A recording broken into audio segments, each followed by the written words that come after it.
Folks, last year we did a whole thing, a campaign of sorts, where we invited everyone to live their faith, to contribute to the growth of the faith, and to put their faith into action. The Live, Grow, Act little appeal that we did. And we had at the center of it the prayer of St. Francis that says, make me an instrument of your peace. Where there is hatred, let me sow love, etc. That it is in giving that we receive. Well, I really believe that that's so critical for us to really live, grow, and act the faith, that it is in giving that we receive. And this is the lens through which I see this whole CDA, the Charity and Development Appeal.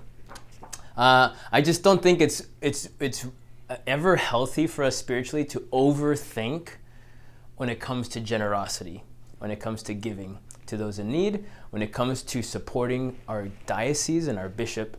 And in this world, we're so prone to skepticism and overthinking and doing things our way, and that's precisely what we're not about as Christians.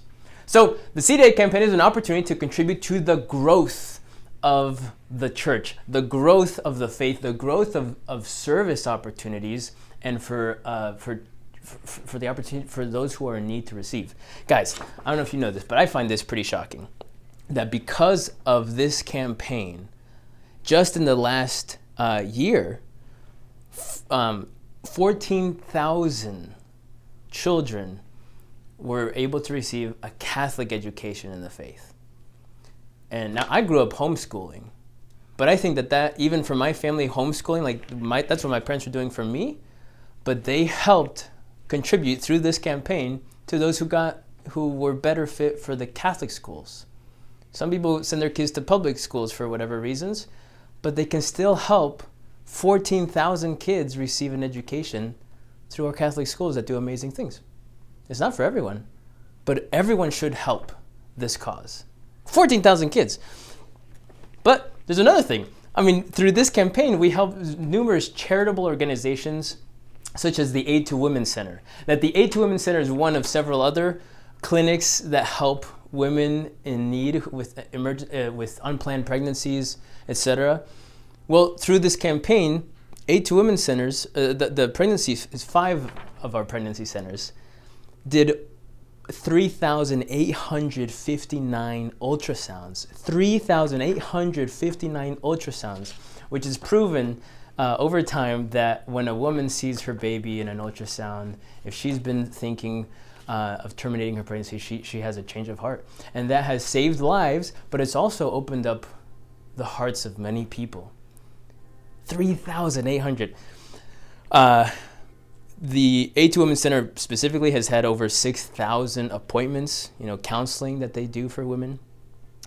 Catholic Charities, on the other hand, is another one. One of our parishioners here is a big part of that organization. They do amazing things.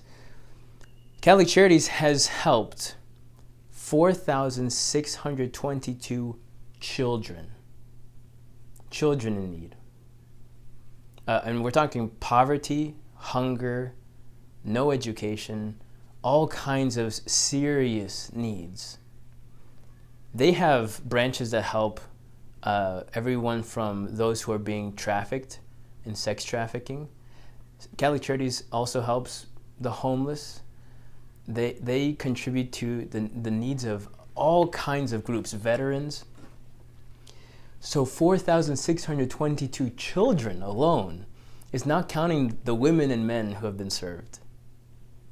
That's the kind of impact that we can help through this little campaign, contributing our financial resources.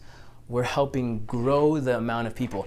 I can't reach 4,000 children, but together we can. There's so many other things. The last thing I'll say is I worked in the Office of Vocations here in the Diocese of Phoenix, overseeing the formation of young men who are discerning priesthood and preparing, and all kinds of studies that they have to go through. It's amazing what they do. It's exhausting for them. They're really giving of themselves to discern and to prepare and to learn and to grow. Here in the Diocese of Phoenix right now, we have 34 seminarians who have been going through excellent universities, receiving very hands-on formation. They're put through the ringer these days, which is really important. It's hard work for them, but the church deserves the best. We can't turn a blind eye or just kind of push guys into priesthood. We don't need more priests. We need good, holy priests and healthy men. And the seminary formation program right now helps them get healthy, but it's not free. It takes a lot of work. Most of them get to see a counselor, which helps them grow. They're getting academics. They're getting close contact with priests. And I mean like a high ratio, like here in our Nazareth house, I actually don't know off the top of my head what the ratio must be, but it's something close to like 5 seminarians for every priest. So one priest overseeing 5 guys, he actually gets to know them and challenge them in a loving and effective way.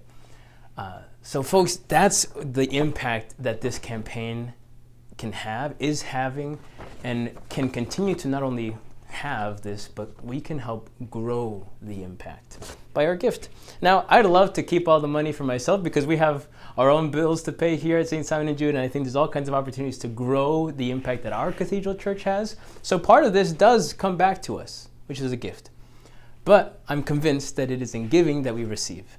So I'm excited to be a part of this campaign, to send some of our parish resources, from this community, send them to the diocese, because the impact is so big and so important. And if I expect individuals here to contribute to the growth of this parish, then we as a parish should be expected to contribute to the growth of the diocesan efforts.